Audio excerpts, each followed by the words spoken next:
And now İPEK ŞEVVAL ESEN will make us a presentation about features of an effective board member. Let me introduce herself to you. İPEK ŞEVVAL ESEN is a Somo 4 student in METU in Department of Political Science and Public Administration. Currently, Mrs. ESEN is the Director General of Eurosima, which is one of the only European Union simulation organized in Turkey that hosts domestics and international participants each year. She has attended and chaired many MUN conferences in Turkey and abroad. Besides, he has experience as a head of public relations. So, İPEK ŞEVVAL ESEN, stage is yours. Thank you, Azra. Now I'm trying to share my PowerPoint presentation. Okay. I was introduced by Azra, but anyways, I would like to welcome you again, and I would like to thank you, the MUNTurkey.com team, for their great efforts for this summit. Today, again, my name is İPEK, and I am a sophomore political science student in METU. And today I will make a presentation about features of an effective board member. Throughout my presentation, I will start with who is board member, and then I will explain how we measure effectiveness. And nextly, I will divide the effectiveness issue in 3 parts: before, during, and end of the conference. And lastly, I will talk about the possible problems you will have faced when you become a board member. And then I will answer your questions. Starting from who is board member. Board member is a person responsible for dealing with the committee, and also we call them chair or committee director. They are mostly selected by the academic team by the application, and in that point I would like to emphasize that when you are apply a conference as a committee director, it is important that your knowledge of rules of procedure and your motivation, I think they are the most important parts. Bear in mind that facts. And committee director is directing the committee with respect to the rules of procedure that published by the conference. And other duties of the board member is they open and close the floor, recognize delegates for their speeches, they granting the floor, they are in charge of voting procedures, they also suspend and adjourn the meetings. I'm just reading them bullet point as for now. I will explain this in the elaborated pages of my presentation. Now I would like to explain the measuring effectiveness in a board of a MUN conference. I think the biggest part of being effective is coming from your having full knowledge of rules of procedure. Throughout my presentation, I will constantly emphasize the importance of the knowledge of rules of procedure. And I think the other important part which affects the effectiveness is being competent on the agenda item and study guide. And also in boards, sometimes crisis occurs about the technical issues or about the delegates, rules of procedure, etc. In that point, an effective crisis management is also important to raising your effectiveness throughout the conference. And you are the director of the committee, you are directing the debate, and in that point, creating a healthy debate atmosphere is your duty and one of your important duties. And the last part of being effective is, I think, being fair. I will also giving elaborated details later in my presentation.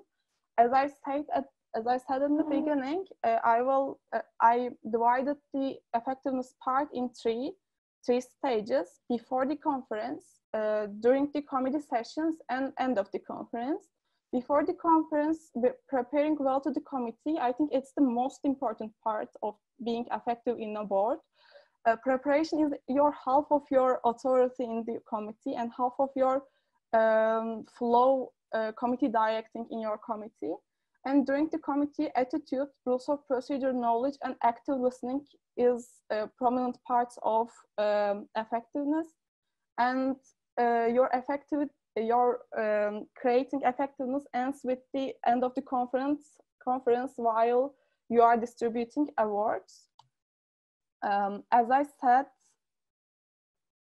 constantly, being effective is not a matter of time, starts with your duration in your committee. It starts long before your presence in your committee, starts with your preparation, and reflects you need to reflect this preparation to the delegates in your committee to maintain your effectiveness, and you need to end your effectivity with your distribution of your awards. Regarding the before the conference part, I divided into the content of the preparation. First part is academic preparation. As you know, you will be responsible the flow of the debate in the committee. So getting familiar with the agenda items is one of the most important parts of academic preparation before the conference. To do so, you need to read your study guide, and maybe you need to do additional research for possible questions and of your delegates and have a fulfilling answers to these questions. And in some of conferences, there are a procedure like delegates sends you a position paper before the conference. In that kind of conferences, reading all position papers that's sent by your delegates is important, I think. And the last but not least, also being equipped with the rules of procedure. I think it's really the most important part, because you might be alone or maybe with your co-chair in the board, and you have to responsible all working regulations and all the code of conduct of the committee. Being smooth of your committee is all depend your knowledge of your rules of procedure. And the second part of the preparation is material preparation. Having study guide and rules of procedure in the board, I think it's important. It can be also online in your computer, or also you can have a hard copy of them. I think it's both beneficial, because sometimes the questions comes that you don't know the answers, and you need to check your knowledge, and that will be beneficial if you take them with you in a board. And setting the chairing programs. In all conferences I have attended, we have used WX MUN, but some conferences uses different chairing programs such as MUN or etc. Setting chairing program is important. You need to set all country matrices, speeches times, and agenda items into the program, so that you can start smooth your committee when you are arrived to conference. And working with a data sheet, it's almost personal. It is really my habit using a data sheet. In data sheet, I have the country metrics in a hard copy paper, and I have cells for moderated caucuses, unmoderated caucuses, GSLs, motions that is raised. And when a delegate raise a motion, I just check the motion cell. When a country comes to the floor for general speech, I just check the cell. At the end of the committee, I have a concrete evidence of the committee, by the way. I'm fully suggest working with a data sheet for a material preparation. And now I am moving on with during the committee part. I think as I said before, making preparation is half of your effectiveness in the board. And the attitude, I think it's another half of the factors affect your effectiveness. Attitude, in that context, I can say that putting a firm attitude does not necessarily mean you can achieve dominance and effectiveness over the committee. I suggest all chairs have a gentle manner, have a patient manner, and adapt themselves to the level and speed of the committee. Sometimes committees consist of more first-timers, or sometimes they are for more advanced level committees. Adapting yourself this level and the speed is more important than many aspects of being chairing. And regarding the patient manner, especially in the first-timer committees, the questions comes more than once. You need to explain some points again and again. You need to help them. You need to make some clarifications more than once. So being patient is also important to be effective in a board. Encouraging people to speak. In some conferences, I have sent some delegates to message paper to make them speak. And sometimes I use encouraging phrases such as "such an inspirational speech, thank you for your contributions," etc. It is really motivational, and it is really encouraging the delegates. I will highly advise this. And having a clear communication with delegates and secretariat also important, because if you have faced with a problem, the first person you will he or she will help you will be from the secretariat, and you need to be clear and transparent to the secretariat, I think. And sometimes debates are stuck in some points, sometimes delegates are confused, and sometimes topic goes irrelevant somewhere, out of topic. In that point, giving suggestions to put debate forward is important as a chair. And last but not least, again, act in accordance with diplomatic courtesy. It's the most important thing, I think, being about the attitude part, because we are representing a UN body, and we are acting as a diplomats. We need to form our gentle, respectful, and patient manner and formal manner throughout the conferences, and for all the delegates and all colleagues. And during the conference part, continues with the rules of procedure, of course. About the rules of procedure, conference, by the way, rules of procedure, the code of conduct for all participants needs to be obeyed throughout the conference, and the working conditions and the functioning manners of the conference. For the chairs, I think preparing in accordance with the ROP that is published by the conference you will attend is important, because there are some slight differences between the rules of procedures that are published by the conference to conference. Please be aware of the read your rules of procedure you will attend, and take the keynotes and try to have a comprehensive knowledge about it.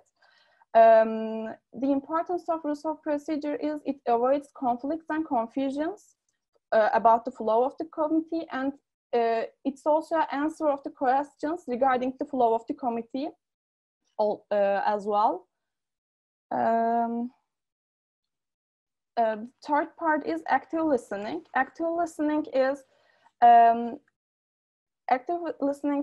when you are in the chair board, not just to be listen, I think. You need to make some contributions to the debate, but not in a subjective manner. You need some objectives. I think one of them is filling a data sheet.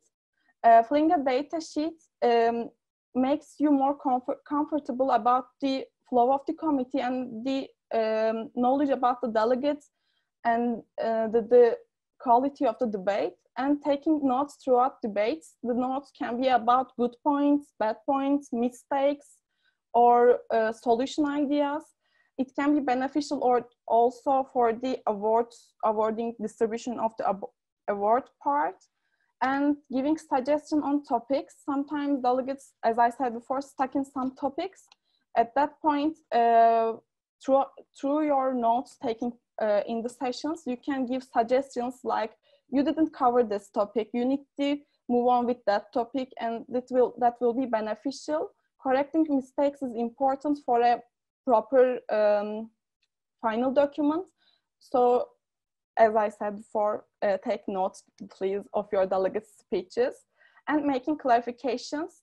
It can be both about the study guide agenda item, the topic that debated about, or the rules of procedure. Do not hesitate making clarifications in the board. And last 5 minutes, by the way. Okay, I'm at the last part. At the end of the conference, your duties will be end after you distributed the awards. But the distribution of the awards, I think one of the most important part of being effective chair. Of course, in many conferences, there are award policies that published by the conference. If a secretary gives you award policy to stick by, you need to stick by. But besides that, you need to provide fairness you can provide fairness by your notes and data sheet, because sometimes the delegates comes to you after the closing ceremony and asks for why I didn't get an award. At that point, with your notes and data sheet, you have a concrete evidence of your fairness of your awards. And importance of diplomatic courtesy. Diplomatic courtesy is not important just in the duration of the sessions. That is important from the beginning up to the end of the conference. You need to be aware of the fact that you are a delegate of some country, delegate of a prospective country, and you need to protect your formal, gentle, and respectful manner. And lastly, there are some problems you can face as a board member. There can be a conflict between board members, or if you are alone in the board, and mostly I was alone in the board in my experiences, there will be occurred technical issues, sometimes projector fails, sometimes computer fails. In that part, just try to move on to the committee. Do not stop the committee and act like minimize the problems at that point. And sometimes you faced with the questions, you didn't know the answers.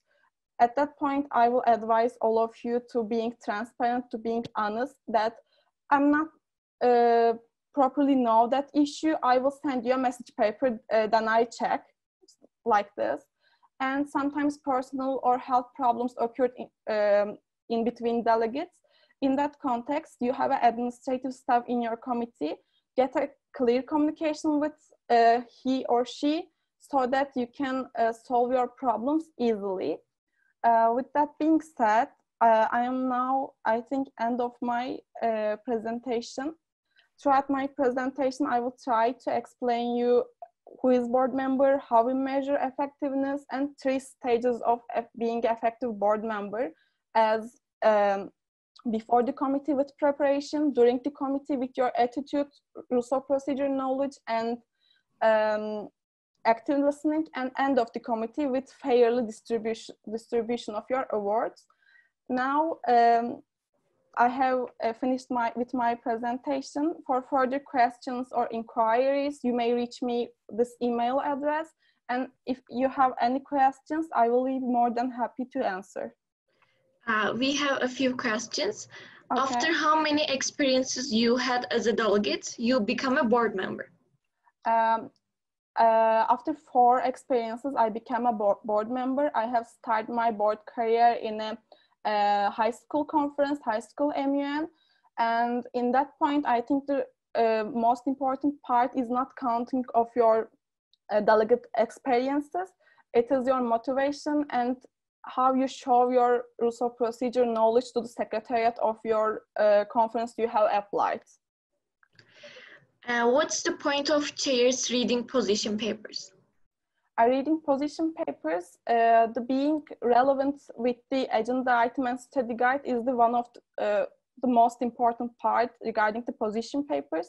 And the second important part is being in line with the country's diplomatic manner. Do not conflict with this manner. We check that and then we just read it. That's not such hard feelings on the awards or on the committee, but important as you can show us to your preparation. What should the board members do to improve themselves? I think the board members improve themselves via applying more conferences and trying more kind of conferences, such as international ones, high school conferences, university conferences, the conferences raised by associations, trying different kind of conferences, you can develop yourself, improve yourself, and I think the getting familiar with rules of procedure, getting you a better position as a chair. And lastly, what's the biggest mistake chairs make, and how can the conferences prevent it? I think the biggest mistake is that sometimes chairs thought that putting a very firm, very serious manner should achieve their authority and dominance over the committee. But I think it's the most wrong part of being effective and being a good chair. I think being gentle, being respectful, being naive is more than important being serious and being too firm in a committee. And I think acceptance of your failures, acceptance of your mistakes is also important. Sometimes we can fail regarding the rope, regarding the issue, regarding the topic, and we need to accept these fails. So thank you very much for your answers and presentation. In next session, we'll be talking about the chairing in crisis committees. So thank you, Azra. See you.